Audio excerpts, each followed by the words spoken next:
Hello everyone. તો આજે આપણે વાત કરીશું કક્ષકોની ઉર્જાની। તો સૌપ્રથમ આપણે વાત કરીએ હાઇડ્રોજન પરમાણુ માટેની। તો હાઇડ્રોજન પરમાણુમાં ઇલેક્ટ્રોનની ઉર્જા માત્ર ને માત્ર મુખ્ય ક્વોન્ટમ આંક ઉપર આધાર રાખે છે। હાઇડ્રોજન પરમાણુમાં ઇલેક્ટ્રોનની ઉર્જા માત્ર ને માત્ર કોના ઉપર આધાર રાખે છે? તો માત્ર ને માત્ર મુખ્ય ક્વોન્ટમ આંક એટલે કે n પર આધાર રાખે છે। તમે બોહરના નમૂનાને યાદ કરો। બોહરના નમૂનામાં તમે એક સૂત્ર ભણ્યા છો ઉર્જાનું, E બરાબર -2.18 × 10⁻18 ભાગ્યા n²। તો તમને ખ્યાલ છે કે માત્ર n જ આવતો હતો હાઇડ્રોજન પરમાણુ માટે। એનો મતલબ કે ઉર્જા માત્ર કોના ઉપર આધાર રાખે છે? n પર જ આધાર રાખે છે, બરાબર। જો કે અત્યારે તો હાલ આપણે ક્વોન્ટમ મિકેનિકલ મોડલની ચર્ચા કરી રહ્યા છીએ, પરંતુ તમને ખ્યાલ છે કે હાઇડ્રોજન પરમાણુ જે છે એ બોહરના નમૂનાથી પણ આપણે સારી રીતે સમજાવી શકીએ છીએ। ઓકે, ચલો, તો આટલી વસ્તુ તમારે યાદ રાખવાની કે હાઇડ્રોજન પરમાણુમાં ઇલેક્ટ્રોનની ઉર્જા માત્ર ને માત્ર મુખ્ય ક્વોન્ટમાંક n પર જ આધાર રાખે છે। તો આપણે કક્ષકોની ઉર્જાનો ક્રમ આપી શકીએ। 1s લેસ ધેન 2s થશે, કારણ કે અહીંયા આગળ nનું મૂલ્ય 1 છે, અહીંયા આગળ nનું મૂલ્ય 2 છે। તો nનું મૂલ્ય વધશે તેમ ઉર્જા વધશે। nનું મૂલ્ય જેમ વધે તેમ ઉર્જા વધે છે। અહીંયા આગળ તમે nનું મૂલ્ય વધતું મૂકતા જશો, 1 2 3 એવી રીતના વધતા ક્રમમાં મૂકતા જશો, તો પછી આ આખું પદ કેવું આવતું રહે? નાનું આવતું રહે, એટલે કે ઓછું ઋણ થાય। અને ઓછા ઋણનો મતલબ કે એનું મૂલ્ય વધતું જાય છે, બરાબર। એ રીતે પણ તમે અહીંયા આગળ સમજી શકો છો। તો એનું મૂલ્ય જેમ વધશે તેમ ઉર્જા પણ વધતી જશે, એટલે કે 1s કરતાં 2sની ઉર્જા કેવી હશે? તો વધારે હશે। ચલો 2pની વાત કરીએ। તો 2pની ઉર્જા 2s કરતાં વધારે હશે કે ઓછી હશે? તો એના જેટલી જ હશે। કેમ? કારણ કે અહીંયા આગળ n બરાબર 2 છે, અહીંયા આગળ પણ n બરાબર 2 છે। ભલે l અલગ અલગ હોય, અહીંયા આગળ ભલે s કક્ષક હોય, અહીંયા આગળ ભલે p કક્ષક હોય, પરંતુ જ્યારે હાઇડ્રોજન પરમાણુની વાત કરીએ તો ત્યાં આગળ nના મૂલ્યો સરખા હોય તો પછી ઉર્જા પણ કેવી થાય? સરખી થાય। ચલો 3sની વાત કરીએ, 3pની વાત કરીએ, 3dની વાત કરીએ। તો 2p કરતાં અને 2s કરતાં આમની ઉર્જા કેવી હશે? વધારે હશે, કારણ કે nનું મૂલ્ય વધી ગયું। પરંતુ 3s 3p અને 3dની ઉર્જા તો કેવી હશે? તો સરખી જ હશે।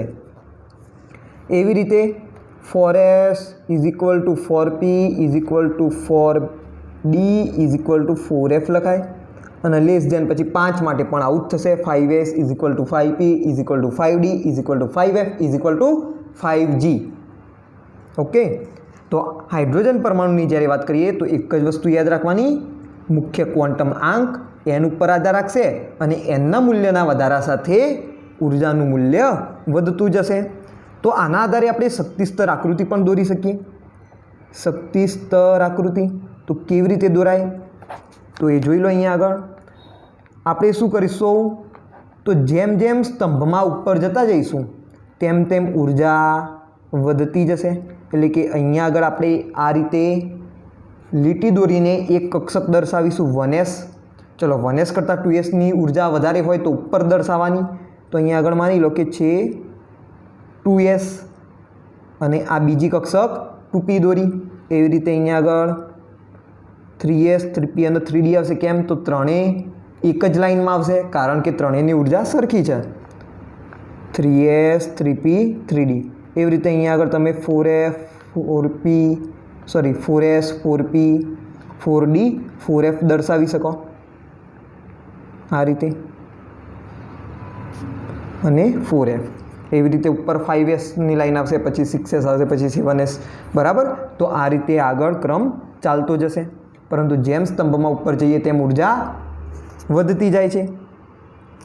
ઓકે, તો અહીંયા આગળ તમે જુઓ કે 2s અને 2p એની જો આપણે વાત કરીએ તો એમાં s કક્ષક અને p કક્ષકના આકાર તો અલગ અલગ હતા। 2s અને 2pનો આકાર અલગ અલગ હોય, આનો ગોળાકાર હોય, આનો ડંબેલ આકાર હોય। પરંતુ તેમની ઉર્જા કેવી રહેશે? તો સરખી રહેશે, એમની ઉર્જામાં કોઈ ફેર પડશે નહીં. તો આવી જે સરખી ઉર્જાવાળી કક્ષકો હોય તેને આપણે શું કહીએ છીએ? તો ડીજનરેટ કક્ષકો કહીએ છીએ, એટલે કે સમશક્તિક કક્ષકો. સરખી ઉર્જાવાળી કક્ષકોને સમશક્તિક કક્ષકો કહે છે. બરાબર. ચલો આગળ વાત કરીએ. હવે હાઇડ્રોજન પરમાણુનો જો વાત કરીએ આપણે, તો હાઇડ્રોજન પરમાણુનો જે એક ઇલેક્ટ્રોન હોય એ કઈ કક્ષકમાં હોય? તો 1s કક્ષકમાં હોય છે. 1s કક્ષકમાં હોય છે અને તે સૌથી સ્થાયી પરિસ્થિતિ સૂચવે છે. તે સૌથી સ્થાયી પરિસ્થિતિ સૂચવે છે. અને કેન્દ્રથી પણ કેવું હોય? તો સૌથી નજીક હોય અને કેન્દ્રનું મહત્તમ આકર્ષણ બળ એના ઉપર લાગતું હોય. કેન્દ્ર સાથે એ પ્રબળતાથી આકર્ષાયેલો હોય. તો આ જે અવસ્થા છે એની 1s અવસ્થા, એને તેની ધરા અવસ્થા કહેવામાં આવે છે. આ અવસ્થાને તેની ધરા અવસ્થા કહેવામાં આવે છે. બરાબર. તો હાઇડ્રોજન પરમાણુનો જે એક ઇલેક્ટ્રોન છે એની ધરા અવસ્થા કઈ? તો 1s. અને આ 1s સિવાયની બાકીની બધી જ ઉર્જા અવસ્થાઓ છે, બાકીની બધી જ કક્ષકો છે એ એના માટે ઉત્તેજિત અવસ્થાઓ થશે, જેમ કે 2s 2p અને આના કરતાં ઊંચી કક્ષકો એ હાઇડ્રોજન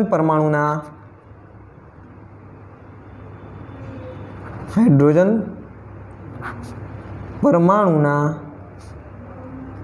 ઇલેક્ટ્રોન માટે ઉત્તેજિત અવસ્થાઓ હોય છે. ઓકે. ચલો, તો આ તો વાત કરીએ આપણે હાઇડ્રોજન પરમાણુની. તો હાઇડ્રોજન પરમાણુમાં જ આવું જ થશે કે જેમાં ઉર્જા માત્ર મુખ્ય ક્વોન્ટમાંક એટલે કે n પર જ આધાર રાખતી હશે. પરંતુ જ્યારે આપણે વાત કરીએ હાઇડ્રોજન સિવાયના પરમાણુઓની, એટલે કે જેમની અંદર એક કરતાં વધારે ઇલેક્ટ્રોન હોય, બહુ ઇલેક્ટ્રોનીય પરમાણુઓ, બહુ ઇલેક્ટ્રોન પરમાણુ. તો બહુ ઇલેક્ટ્રોન પરમાણુઓમાં ઇલેક્ટ્રોનની ઉર્જા માત્ર મુખ્ય ક્વોન્ટમાંક ઉપર આધાર રાખતી નથી, પરંતુ એ મુખ્ય ક્વોન્ટમાંક અને સાથે સાથે ગૌણ ક્વોન્ટમાંક પર પણ આધાર રાખે છે. એટલે કે n ઉપર પણ આધાર રાખશે અને l ઉપર પણ આધાર રાખશે. માત્ર હાઇડ્રોજનમાં જ એ n ઉપર આધાર રાખશે. પરંતુ આપણે જો વાત કરીએ હાઇડ્રોજન સિવાયના પરમાણુઓ કે જેની અંદર એક કરતાં વધારે ઇલેક્ટ્રોન હોય, તો એમાં n અને l બંને ઉપર ઉર્જાનું મૂલ્ય આધાર રાખશે. અને આપણે કક્ષકોની ઉર્જા n+nના આધારે શોધી શકીએ, n+nના આધારે રજૂ કરી શકીએ. n+nનું મૂલ્ય જેમ વધુ તેમ ઉર્જા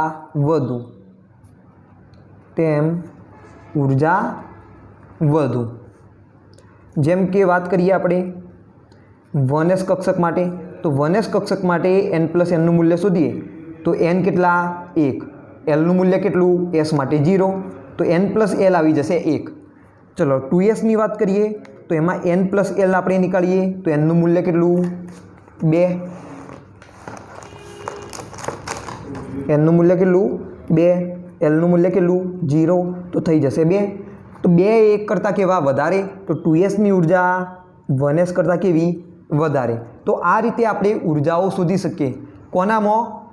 તો બહુ ઇલેક્ટ્રોન પરમાણુઓની અંદર. બરાબર. ચલો 2p માટે નીકાળીએ આપણે. તો 2p માટે n+l જો નીકાળીએ તો nનું મૂલ્ય થશે 2 અને lનું મૂલ્ય થશે p માટે 1 એટલે કે 3.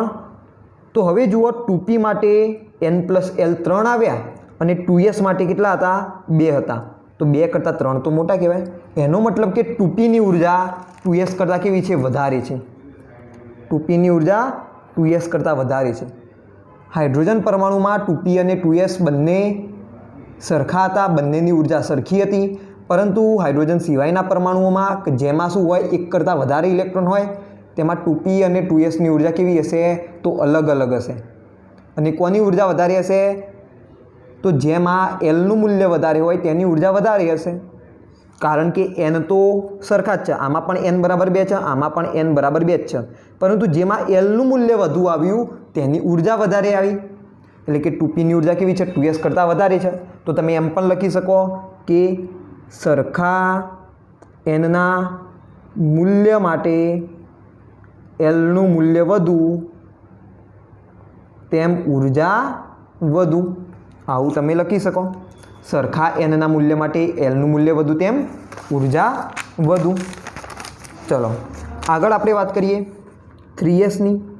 તો 3s માટે જો n પ્લસ l આપણે જો નીકાળીએ તો n થશે 3 અને l થશે s માટે 0, તો આવી જશે 3. ઓકે, તો અહીંયા આગળ તમે જુઓ 2p અને 3s માટે, તો 2p માટે પણ 3 આવ્યા, 3s માટે પણ 3 આવ્યા. n પ્લસ lનું મૂલ્ય આના માટે પણ 3, 3s માટે પણ 3. તો પછી બંનેની ઉર્જા સરખી હશે? તો ના, બંનેની ઉર્જા સરખી હશે નહીં. જેમાં nનું મૂલ્ય વધુ હોય, nનું મૂલ્ય વધુ હોય તેની ઉર્જા વધુ હોય. એટલે કે nનું મૂલ્ય છે 3sની અંદર વધારે, તો પછી 2p કરતાં 3sની ઉર્જા કેવી હશે? વધારે હશે. ખ્યાલ આવી ગયો? તો આ અગત્યના જે મુદ્દાઓ છે એ તમારે ધ્યાનમાં રાખવાના કે nનું મૂલ્ય જેમ વધુ આવ્યું તેમ ઉર્જા પણ કેવી આવી? વધુ આવી. તો જ્યારે પણ n પ્લસ l સરખા થઈ જાય, n પ્લસ l સરખા થાય તો પછી કોને ધ્યાનમાં લેવાના? nને ધ્યાનમાં લેવાના. અને nનું મૂલ્ય વધુ તો ઉર્જા વધુ. ખ્યાલ આવી ગયો? ચલો હવે આપણે કેટલાક અહીંયા આગળ એક્ઝામ્પલો જોયા અને એના આધારે કક્ષકોની ઉર્જાનો ક્રમ પણ જોયો ધીરે ધીરે કે ભાઈ 1s કરતાં 2sની વધારે આવી, 2s કરતાં 2pની વધારે આવી અને 2p કરતાં 3sની વધારે આવી. તો આના ઉપરથી આપણે અવલોકન લખીએ અને એ અગત્યના મુદ્દાઓ તમારે ખૂબ ધ્યાન રાખવાના. અગત્યના મુદ્દાઓ બરાબર શોર્ટમાં આપણે સમજી લઈએ એકવાર. તો આપણે શું જોયું કે એક જ કોષની જે જુદી જુદી પેટાકોષો હતી એમની ઉર્જાઓ હવે સરખી નથી. એ માત્ર શેમાં થતું હતું? હાઇડ્રોજનમાં થતું હતું કે જેમાં 2s અને 2pની ઉર્જા સરખી હતી. પરંતુ બહુ ઇલેક્ટ્રોન માટે, બહુ ઇલેક્ટ્રોન પરમાણુઓ માટે આવું થતું નથી. તો અહીંયા આગળ આપણે વાત કરીએ બહુ ઇલેક્ટ્રોન પરમાણુ માટે કક્ષકોની ઉર્જા કોના ઉપર આધાર રાખશે, કોના ઉપર આધાર નહીં રાખે અને એને કેવી રીતે આપણે નીકાળી શકીએ. એના અગત્યના મુદ્દાઓની જો વાત કરીએ તો એક જ કોષમાંની જુદી જુદી પેટા કોષોની ઉર્જા સરખી હોતી નથી. બરાબર, એટલે કે 2s અને 2pની ઉર્જા સરખી હોય નહીં. અને 2s કરતાં 2pની ઉર્જા કેવી આવી? તો વધારે આવી. તો એ બીજો મુદ્દો તમે ધ્યાન રાખો કે એક જ કોષના જે જુદા જુદા પેટાકોષો માટે Lનું મૂલ્ય જેમ વધુ હોય તેમ ઉર્જા કેવી હોય? તો વધુ હોય. તો એક જ કોષના જુદા જુદા પેટાકોષોની ઉર્જા કોના ઉપર આધાર રાખશે? તો L પર આધાર રાખશે. બરાબર ને? એટલે કે Lનું મૂલ્ય વધુ તેમ ઉર્જા વધુ. એટલે કે જો હું વાત કરું n બરાબર 2ની, તો n બરાબર 2માં 2s હશે અને 2p હશે, તો 2s કરતાં 2pની ઉર્જા વધારે હશે. n બરાબર 3ની વાત કરીએ તો 3s, 3p અને 3d પેટાકોષ હશે, તો 3s કરતાં 3pની ઉર્જા વધારે હશે, 3p કરતાં 3dની ઉર્જા વધારે હશે. એવી રીતે n બરાબર 4 લખીએ તો 4s કરતાં 4p, 4p કરતાં 4d, 4d કરતાં 4fની ઉર્જા વધારે હશે. ઓકે, ચલો આગળ એક બીજો અગત્યનો મુદ્દો લખીએ આપણે કે જેમાં nનું મૂલ્ય જેમ વધે ને તેમ ઉર્જા કેવી થાય? તો વધતી જાય. પરંતુ ઓછા n મૂલ્યવાળી પેટાકોષની ઉર્જા પણ આગળના nના મૂલ્યવાળી પેટાકોષ કરતાં વધુ હોઈ શકે છે. એટલે કે મારો કહેવાનો મતલબ તમે એક્ઝામ્પલ તરીકે યાદ રાખો 3d અને 4s. તો 3D માટે જો આપણે n+l નીકાળીએ તો કેટલા આવશે? 3 + 1 એટલે કે 4, સોરી 3 + 2 એટલે કે 5 આવશે. ડી માટે એલનું મૂલ્ય કેટલું હોય? તો 2 હોય. હવે 4s માટેની જો વાત કરીએ તો n+l જો નીકાળીએ તો nનું મૂલ્ય 4, lનું મૂલ્ય 0 એટલે કે 4 આવશે. તો 5 4 કરતાં તો મોટા કહેવાય. તો એનો મતલબ કે 3Dની ઉર્જા એ 4s કરતાં વધારે છે.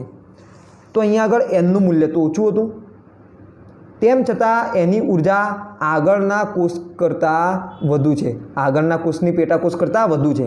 એટલે કે જેમ lનું મૂલ્ય વધે તેમ nના ઓછા મૂલ્યવાળી પેટાકોષની ઉર્જા ઊંચા કોષના પેટાકોષની ઉર્જા કરતાં વધુ હોઈ શકે છે. બરાબર, એવું પણ શક્ય બની શકે છે. જેમ કે અહીંયા આગળ શક્ય બન્યું, 3Dની ઉર્જા 4s કરતાં વધુ થઈ ગઈ. બરાબર, એટલે કે એવું હોય ના કે nનું મૂલ્ય જેમ વધે તેમ ઉર્જા હંમેશા વધે જ. કોના ઉપર આધાર રાખશે? બહુ ઇલેક્ટ્રોન પરમાણુઓમાં n+l ઉપર આધાર રાખશે. અને અહીંયા આગળ જુઓ કે n+lનું મૂલ્ય 3Dનું 4s કરતાં વધારે છે, તો 3Dની ઉર્જા 4s કરતાં કેવી હશે? તો વધારે હશે. બરાબર, એટલે કોને ધ્યાનમાં લેવાના? n+lને ધ્યાનમાં લેવાના. અહીંયા આગળ 3Dની ઉર્જા 4s કરતાં વધારે હોય. તો ચલો આપણે કક્ષકોની ઉર્જાનો ક્રમ હવે લખી શકીએ. કક્ષકોની ઉર્જાનો ક્રમ તો એ આપણે સરળતાથી લખી શકીએ. જો 1s કરતાં 2sની ઉર્જા વધારે હોય, 2s કરતાં 2pની ઉર્જા વધારે હોય, 2p કરતાં 3sની ઉર્જા વધારે હોય, 3s કરતાં 3pની ઉર્જા વધારે હોય, 3p કરતાં 4sની ઉર્જા વધારે હશે અને 4s કરતાં 3Dની ઉર્જા વધારે હશે. બોલો આના પછી કોણ આવશે? તો 4p આવશે. 4pની ઉર્જા 3D કરતાં વધારે હશે અને 4p કરતાં 5sની ઉર્જા વધારે હશે. 4f હજુ નહીં આવી. 5s અને 4fને ધ્યાનમાં લો તમે. 5s માટે n+lનું મૂલ્ય કેટલું છે? 5s માટે 5 + 0 એટલે કે 5 અને 4f માટે કેટલું છે? 4 + 3 એટલે કે 7. બરાબર, 4 + 3 એટલે કે 7 છે એના માટે. તો આ વસ્તુ ધ્યાન રાખવાનું. તમે ઇવન 4D લો તમે ધારો કે, તો 4D લેશો તો પણ 4 + 2 = 6 આવશે. તો પણ 4Dની ઉર્જા 5s કરતાં વધારે હશે. તો 5s પછી શું આવશે? 4D આવશે. 4D પછી આવશે 5p, 5p પછી આવશે 6s, 6s પછી આવશે 4f. જુઓ 6sમાં n+lનું મૂલ્ય 6 થશે, 4fમાં n+lનું મૂલ્ય 7 થશે. 4 ને 3 7, કારણ કે fનું મૂલ્ય કેટલું હોય? 3 હોય. s માટે 0, p માટે 1, d માટે 2, f માટે 3. 4f કરતાં 5Dની ઉર્જા વધારે હશે. બરાબર, કેમ કે એનું મૂલ્ય પણ 7 આવશે, પરંતુ nનું મૂલ્ય વધારે હોય, n+l સરખા થઈ જાય તો nને ધ્યાનમાં લેવાના. nનું મૂલ્ય વધારે હોય તો એની ઉર્જા પણ કેવી થશે? વધારે થશે. તો 5Dની ઉર્જા કેવી હશે? વધારે હશે. અને 5D કરતાં કોની ઉર્જા વધારે આવશે? તો 6pની ઉર્જા વધારે આવશે, કારણ કે 6 અને 1 7 થઈ જશે. nનું મૂલ્ય 5 કરતાં 6નું મૂલ્ય વધારે, nનું મૂલ્ય વધારે એટલે 6pની ઉર્જા 5D કરતાં પણ વધારે હોય. અને એના પછી આવશે 7s. કેમ? તો nનું મૂલ્ય વધારે છે. તો આ પ્રમાણે આગળ ક્રમ આવતો જશે. તો અહીંયા સુધીનો ક્રમ ચાલશે. અને આ ક્રમને શોર્ટ ટ્રીકની અંદર યાદ રાખવાની પણ એક મેથડ છે કે જેમાં તમે એને શોર્ટમાં યાદ રાખી શકો છો. કઈ રીતે લખવાનું? તો તમારે આ રીતે લખવાનું: 1s, પછી 2s 2p, પછી ક્રમમાં 3s 3p 3d લખવાના, પછી નીચે ક્રમમાં લખવાના 4s 4p 4d 4f. એના પછી નીચે ક્રમમાં લખો 5s 5p 5d 5f અને 5g પણ લખી શકો છો, પરંતુ આપણે એની જરૂર પડશે નહીં. એના પછી અહીંયા આગળ 6s 6p 6d 6f. એના પછી નીચે લખો 7s 7p 7p 7d 7f. એના પછી તમે 8s પણ લખી શકો છો, પરંતુ પાછળની કક્ષકોની કોઈ ખાસ આપણને જરૂર પડશે નહીં. ઓકે, ચલો હવે શું કરવાનું? ત્રોસમાં આગળ વધવાનું, એટલે કે આ રીતે આગળ વધવાનું. એના પછી ફરી પાછું સ્ટાર્ટિંગ કરવાનું આ રીતે. એના પછી ફરી પાછા ઉપર આવી જવાનું અને આ રીતે ત્રોસમાં નીચેની તરફ આગળ વધવાનું, એટલે કે 1s પછી 2s પછી ફરી પાછા ક્યાં આવી જવાના? ઉપર આવી જવાના અને 2pથી સ્ટાર્ટ કરવાનું.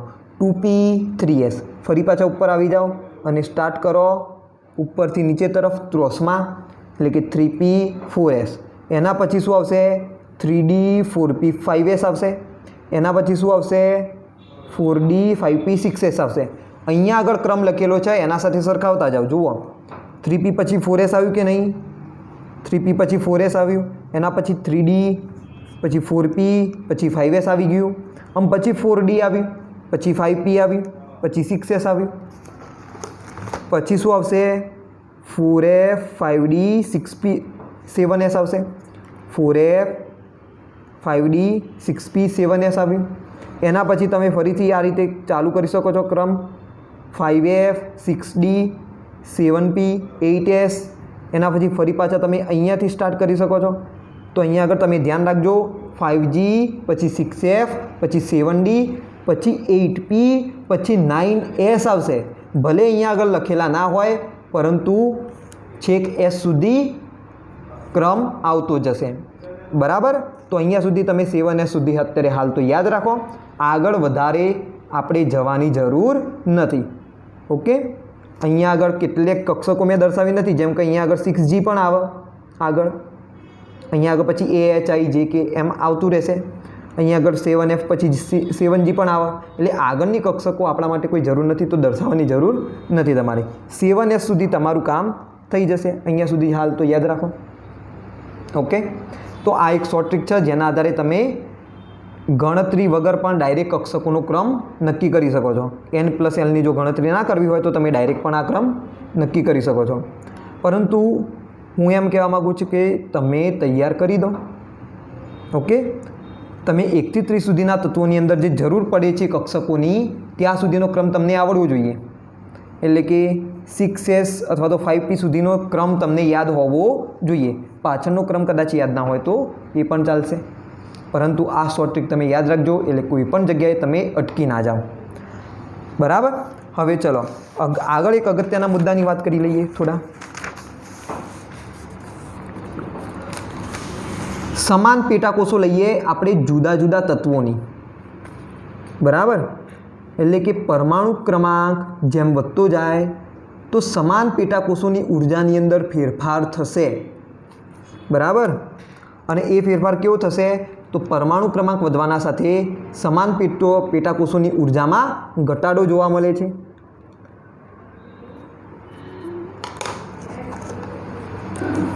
પરમાણુ ક્રમાંક વધવા સાથે સમાન પેટાકોષોની ઉર્જામાં ઘટાડો જોવા મળે છે। કેમ એવું થયું તો અહીંયા આગળ જુઓ, આ છે પરમાણુ કેન્દ્ર અને માની લો કે આ કોઈક પેટાકોષ આપણે લઈ લીધી, માની લો કે આ છે 2s। હવે જેમ જેમ પરમાણુ ક્રમાંક વધતો જશે એટલે કે પ્રોટોનની સંખ્યા z વધતી જશે, તો શું થાય વધારે પ્રોટોન હોય તો વધારે અહીંયા આગળ આ ઇલેક્ટ્રોનને આકર્ષે, 2sમાંના ઇલેક્ટ્રોનને વધારે પ્રમાણમાં આકર્ષે। તો જેમ જેમ પરમાણુ ક્રમાંક વધતો જશે તેમ તેમ આકર્ષણ વધતું જશે। આકર્ષણ વધતું જાય એનો મતલબ કે ઉર્જા ઘટતી જાય, ખ્યાલ આવી ગયો। એટલા માટે જેમ જેમ પરમાણુ ક્રમાંક વધશે તેમ સમાન પેટાકોષો માટે ઉર્જામાં ઘટાડો જોવા મળશે। તો પ્રશ્ન કઈ રીતે પૂછાય આની અંદર, એમ આપેલું હોય 2s કક્ષકની ઉર્જા E2s હાઇડ્રોજન માટે, E2s લિથિયમ માટે, E2s સોડિયમ માટે, E2s પોટેશિયમ માટે, આ રીતે કોઈ ક્રમ આપેલો છે। તો આમાં ઉર્જા કોની વધારે હશે અને ઉર્જા કોની ઓછી હશે એવા પ્રશ્નો પૂછાઈ શકે, તો એ તમને સોલ્વ કરતા આવડવા જોઈએ। તો અહીંયા આગળ કેના કમ્પેરિઝન કરશો તો તમે જુઓ બધામાં 2s કક્ષકની વાત કરેલી છે, મતલબ કે અહીંયા આગળ પેટાકોષ સરખો છે, અહીંયા આગળ કક્ષક પણ s જ થશે, એટલે કે કક્ષક પણ સેમ જ છે અહીંયા આગળ, બરાબર। પરંતુ તમે ધ્યાન રાખો પરમાણુ ક્રમાંક તત્વ બદલાતો જાય છે, એટલે કે પરમાણુ ક્રમાંક બદલાતો જાય છે। તો તમને ખ્યાલ છે કે પરમાણુ ક્રમાંક જેમ જેમ વધશે તેમ આકર્ષણ વધશે અને આકર્ષણ વધશે તેમ સમાન પેટાકોષોની જો વાત કરીએ તો એમાં ઉર્જાનો ઘટાડો જોવા મળશે। તો અહીંયા આગળ z બરાબર 1 જ હોય, અહીંયા આગળ z બરાબર 3 હોય, અહીંયા આગળ 11 થશે, અહીંયા આગળ 19 થશે। તો આમ જઈએ ને તેમ ઝેડ વધે છે, પરમાણુ ક્રમાંક વધે છે, તો પછી ઉર્જા ઘટતી જશે. કેમ? કારણ કે આકર્ષણ વધતું જશે. તો E2S હાઇડ્રોજનની ઉર્જા E2S લિથિયમ કરતાં વધારે હોય અને 2S પેટાકોષની ઉર્જા સોડિયમ માટે એ લિથિયમ કરતાં ઓછી હોય અને પોટેશિયમની 2S પેટાકોષની ઉર્જા એ સોડિયમની 2S પેટાકોષની ઉર્જા કરતાં ઓછી હશે. બરાબર ને? ઉર્જાનો ઘટાડો આ રીતે તમને જોવા મળશે. બરાબર? તો આ રીતના પ્રશ્નો પૂછાઈ શકે. ચલો, એવી રીતે માની લો કે કોઈ પણ બીજી કક્ષક આપેલી હોય. માની લો કે 3p આપી છે. 3p કક્ષકની વાત કરીએ આપણે. E3p beryllium, E3p oxygen, E3p sulphur. તો પછી શું થશે? E3p બેરિલિયમની ઉર્જા E3p ઓક્સિજન કરતાં વધારે હશે અને E3p ઓક્સિજનની ઉર્જા E3PS કરતાં વધારે હશે, સલ્ફર કરતાં વધારે હશે. એકદમ સિમ્પલ. કેમ? કારણ કે કક્ષક તો સેમ જ છે. મતલબ કે તમે વાત કરી રહ્યા છો પરમાણુ કેન્દ્રથી સરખા અંતરની. તમે બહાર કે અંદર જતા નથી, એ જ કક્ષકની વાત કરી રહ્યા છો, 3S કક્ષકની વાત કરી રહ્યા છો. અથવા તો તમે પેટાકોષ પણ બોલી શકો છો કે 3S પેટાકોષની વાત કરી રહ્યા છો અહીંયા આગળ. તો પછી અહીંયા આગળ ઝેડમાં જ ફેરફાર થાય છે. ઝેડ વધતું જશે તો આકર્ષણ વધતું જશે અને આકર્ષણ વધતું જશે તો પછી ઉર્જામાં ઘટાડો થશે. તો આ એક વસ્તુ તમારે યાદ રાખવાનું. આકર્ષણ વધે તેમ ઉર્જા ઘટે. ઓકે. તો E3pb greater than E3po greater than E3ps, એટલે કે S ફોર સલ્ફર. તો આવા બધા પ્રશ્નો પૂછાઈ શકે છે. બરાબર? તો અહીંયા આગળ એક મોટો પ્રશ્ન પણ ઊભો થાય કે બહુ ઇલેક્ટ્રોનવાળા પરમાણુઓની અંદર સમાન પેટાકોષોની ઉર્જા અલગ અલગ છે. જેમ કે 2s અને 2pની ઉર્જા અલગ છે, પરંતુ હાઇડ્રોજનમાં 2s અને 2pની ઉર્જા સરખી છે. તો આના પાછળનું કારણ શું છે? તો એની ચર્ચા આપણે નેક્સ્ટ વિડીયોની અંદર કરીશું. અહીંયા આગળ માત્ર આજે આપણે આટલું જ રાખીએ. બાકીનો જે પોર્શન છે આપણે નેક્સ્ટ વિડીયોની અંદર કવર કરીશું અને ત્યારબાદ આપણે ઇલેક્ટ્રોન રચના શીખીશું. તો મારા ખ્યાલથી અહીંયા સુધી તમને સારી એવી સમજ પડી હશે. જો કોઈ પણ ક્વેરી હોય તો તમે કમેન્ટ બોક્સની અંદર જણાવી શકો છો.